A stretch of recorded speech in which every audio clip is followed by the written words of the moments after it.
زیاتر لە ساڵێکە کەرکووک لە ژێر فەرمانی سەربازدایە و یەکێتی و پارتیش کە پێشتر دەسەڵاتی سەربازی و ئیداری و سیاسیشیان لەو شارە بەدەست بووە هەنگاوی جددیان بەرەو ئاساییکردنەوەی دۆخەکە نەناوە. حەزبەکانی دەرەوەی دەسەڵاتی ئەو دوو هێزەی هەرێم پیان وایە بەرپرسیارەتی چاکردنی ئەو دۆخە لە سۆی یەکێتی و پارتیە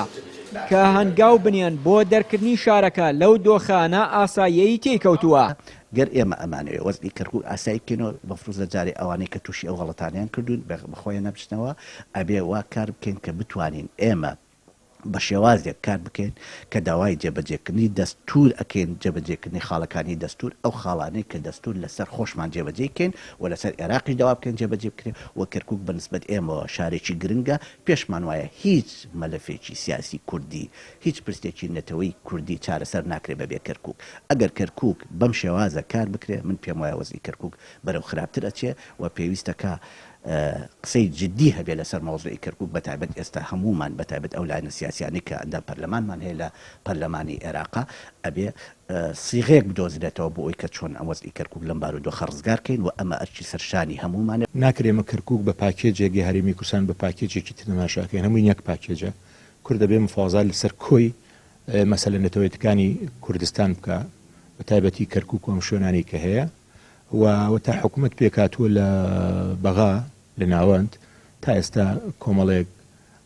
بڕیاری جددی لەسەر ئەم مەنتیقانە نەجرایش بۆ نمونە مەسەلەن حکمی سەرباز لە کەرکووک لێرە ئەمە تا ئێستا تەحکومەکە و نەبوونی محافزی کورد کە بەپێی انتخاباتی ساڵانی پێشوو استحقاقی کوردەکە پێویستە محافز کورد بێ و کورد ئەم مەسەلانی چارەسەر نەکردووە بەداخەوێڵێم. لەلایەکی دیکەوە بەرپرسێکی کۆمەڵی ئیسلامی کوردستان بە پێویستی دەزانێت بۆ دەرچوونی شارەکە لەو دۆخە خراپە لیستی برایەتی کۆ ببنەوە و بەدانانی پارێزگارێکی کورد هەنگاوەکانی ئاساییکردنەوەی کەرکووک و ناوچە جێ ناکۆکەکانی تر دەست پێ بکەن. گەورەترین کار کە دەکەوێتە سەرشانی ئەمڕۆی کورد ئەنجومەنی پارێزگای کەرکووکە کە لیستی برایەتی کە نوێنەری کوردی شاری کەرکووک دەکات هەوڵ بدەن کە بە زووترین کات ئەو وەزعات چاک بکەن چونکە بەڕاستی ئەگەر ئەنجومەن ئەو هەوڵەنەدا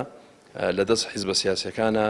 نییە چونکە ئەوەی کە ئەمڕۆ نوێنەرایەتی کەرکووکیەکان دەکات لە شاری کەرکووکە ئەنجومەنیش ئەگەر تەفعیل نەکرێت پێم وایە دۆخی کورد هەروە دەبێ و هیچ چارەسەرێکی نابێ. لە دوای ڕووداوەکانی 16 ئۆکتۆبەرەوە هاوڵاتیانی کوردی کەرکووک چاوەڕێی ئاساییکردنەوەی بارودۆخی شارەکەیانن بەڵام هەردوو حزبی دەسەڵاتداری هەرێم لە جاتی داکۆکیکردن لەسەر ئاساییکردنەوەی ئەو دۆخە شەڕی بەدەستێنانی پۆستیان لە بەغداد کردو لە کۆبوونەوە گرنگەکانی تایبەت بە پێکێنانی حکوومەتی عێراق مەرجیان بۆ بەشداریکردن لە کابینەکەی عادل عەبدولمەهدی تەنها شەخسی و حزبی بوو بێ گوێدانە چارەسەری کێشەکانی کەرکووک و ناوچە جێ ناکۆکەکانی تر. چیانووری کەناڵی ئاسمانی پەیام کەرکووک.